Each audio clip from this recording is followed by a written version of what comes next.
Meu nome é José e quando as pessoas costumam me pedir quantos filhos tu tem, eu digo que eu tenho 2. Eu tenho a Sabrina e tenho o Lucas. O Lucas, ele está morando já com Deus, já fazem quase 11 anos e foi bem difícil. No começo, principalmente, eu achava que ia dar conta. Eu achava que conseguiria e que não precisaria ajuda de ninguém. Aí a minha esposa achou que precisava e daí a gente foi buscar ajuda. Mas eu no começo, antes disso, o meu filho, ele passou por uma dificuldade bastante grande, porque ele teve um pneumotórax duplo. E o médico disse que era um dos poucos casos que tinham sobrevivido. Aí então eu pensei que não era o momento e não era a hora dele partir. E quando reincidiu e deu vários problemas, eu não acreditava que ele iria. Na última cirurgia que ele fez, o médico chegou para mim, ali na sala, a gente estava esperando o resultado e ele disse que se surpreendeu. Foi muito mais difícil e muito mais complicado do que eu pensava. Ele disse para nós assim, ele estava muito ruim, tinha muito pus, muita infecção. Eu não sei no que vocês acreditam, mas eu daria no máximo 2 horas para ele como médico. Mas vocês, como se vocês acreditam em alguma coisa ou em alguém, então eu não posso tirar essa esperança de vocês. Eu me lembro que na hora, nossa, foi um golpe muito forte. E eu só me lembro que eu disse para ele, eu disse assim, doutor, o senhor não conhece meu filho. Eu só peço para o senhor, não desista dele, que eu tenho certeza que ele é um guri lutador e batalhador. E ele me disse que não iria desistir dele. E passou-se alguns dias assim, foi uma semana. Nessa semana ele lutou bravamente e aí foi que a gente viu que toda essa luta, isso aí estava praticamente um sofrimento para ele. Era muito grande e aí foi que a gente disse que a minha esposa conversou comigo e disse, vamos liberar ele? Vamos dizer para ele que ele está livre. Se for para ele ficar, que ele fique, mas que seja escolha dele. E se for para ele ir, que ele quiser ir, que ele vá. Porque a gente está pedindo muito para ele ficar e para ele lutar. E a gente gostaria que ele ficasse, mas vamos deixar na escolha dele. E a gente falou isso para ele. E poucas horas depois ele partiu. Minha esposa disse para ele que ia cuidar de nós e que ele podia ir. E ele foi. Nossa, depois disso aí, eu achei que ia dar conta. Mas a minha esposa achou que não. E foi aí que a gente procurou o grupo da LUSP. E a gente entrou nesse grupo dos pais. Quando eu escutei as histórias que falavam, que os pais contavam, eu achei que talvez fosse essas pessoas que não conseguiriam esquecer os filhos e que não conseguiriam viver sem isso. E aí eu percebi que era um luto diferente do que eu já tinha enfrentado alguns lutos. Aí foi que eu vi que não ia dar conta mesmo. Aí eu vi que tinha sido uma boa escolha participar desse grupo. Eu percebi que as pessoas tinham experiência de já ter passado por tudo que eu estava passando. E todas as coisas que aconteciam, conforme ia acontecendo, e a gente falava nesse grupo, as pessoas diziam para nós que era normal e que iria passar. E que nós iríamos enfrentar coisas difíceis. E foi realmente o que aconteceu. A gente enfrentou momentos muito difíceis. momentos de muitas perguntas, de muitas dúvidas.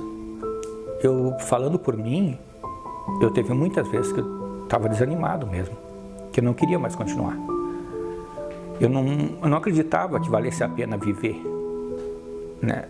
E acreditava que o mundo era muito injusto, porque as pessoas não têm escolha de vida e de morte. Acontece e ninguém consegue evitar. E eu não acreditava que era justo o que tinha acontecido com meu filho. Então eu não perguntei muitas vezes por que isso aconteceu, ou se eu como pai, onde foi que eu errei, o que eu devia ter modificado, o que eu devia ter alterado para tentar impedir que isso acontecesse.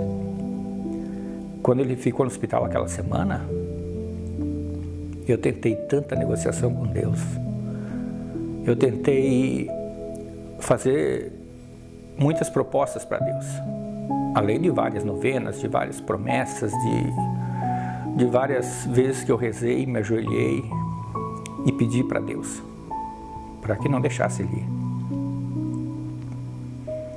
Pedi para Deus para me dar uma chance de ficar um tempo com ele e que depois me levasse eu.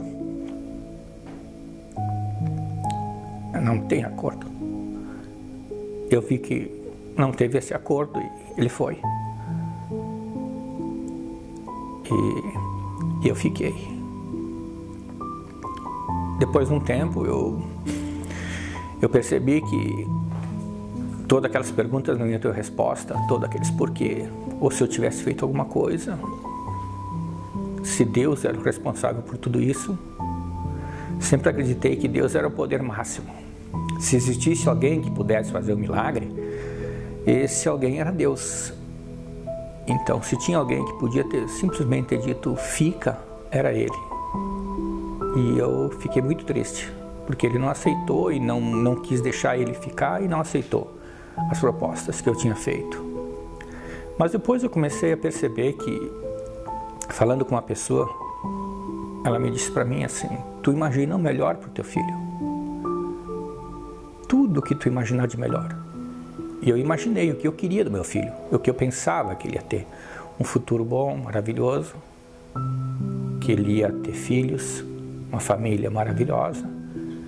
E ele me disse: ele está bem melhor. Ele está junto de Deus. Eu queria que ele estivesse aqui, eu falei. Ele disse: nós somos assim. Mas tu pode ter certeza, se tu queria o melhor para o teu filho, ele tem o melhor. Então, eu acreditei que realmente meu filho estava melhor com Deus do que estivesse aqui. E as saudades nós tínhamos que dar conta. Foi daí que eu comecei a ver que eu tinha alguns erros que eu tinha que corrigir, algumas coisas que eu tinha que mudar. E não foi fácil. Não foi fácil, porque eu não acreditava muito que pudesse continuar vivendo sem meu filho. E que não tinha futuro. Não tinha...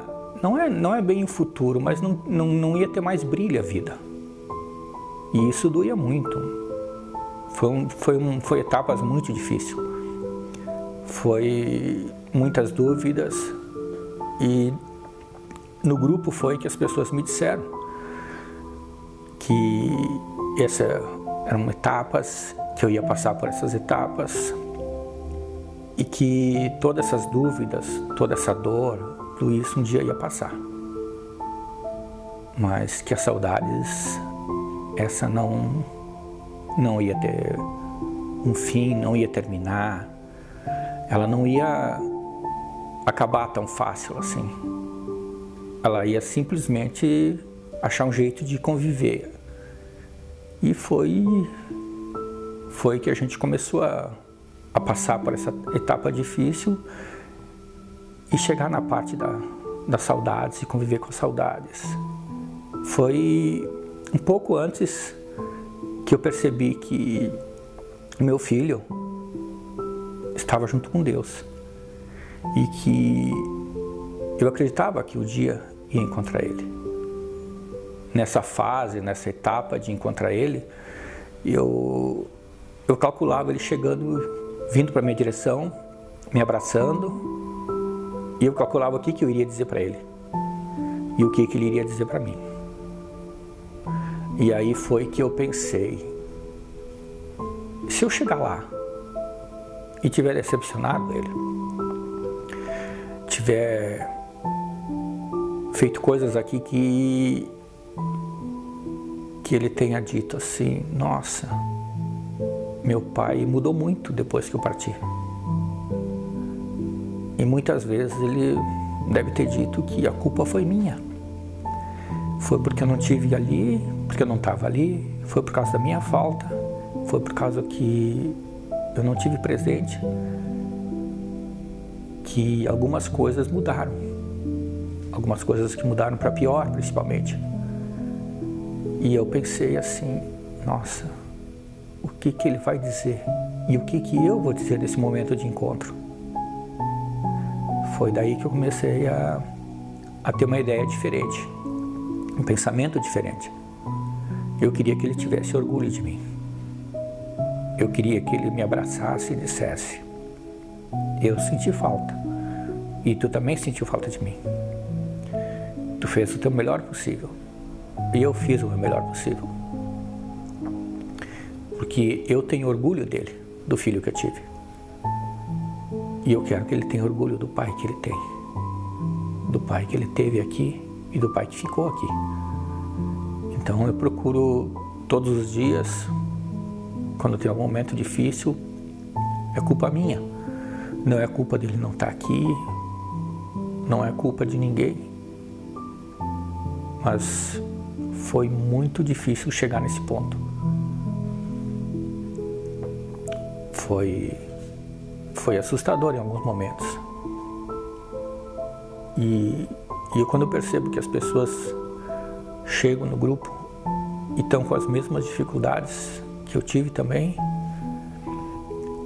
e que não sabem o que fazer. Eu me lembro muito bem que quando eu cheguei lá no grupo, eu pensava, será que essas pessoas amam os filhos delas? Porque já passou tanto tempo e parece que elas conseguem sorrir, e eu acho que eu nunca mais vou sorrir. E depois quando eu vejo as pessoas começando e vejo elas, eu calculo que elas têm o mesmo pensamento que eu tinha. E eu percebi que no grupo foi que eu vi que essas etapas, todas elas são fases. Ninguém consegue pular as etapas, e assim como ninguém consegue tirar a dor.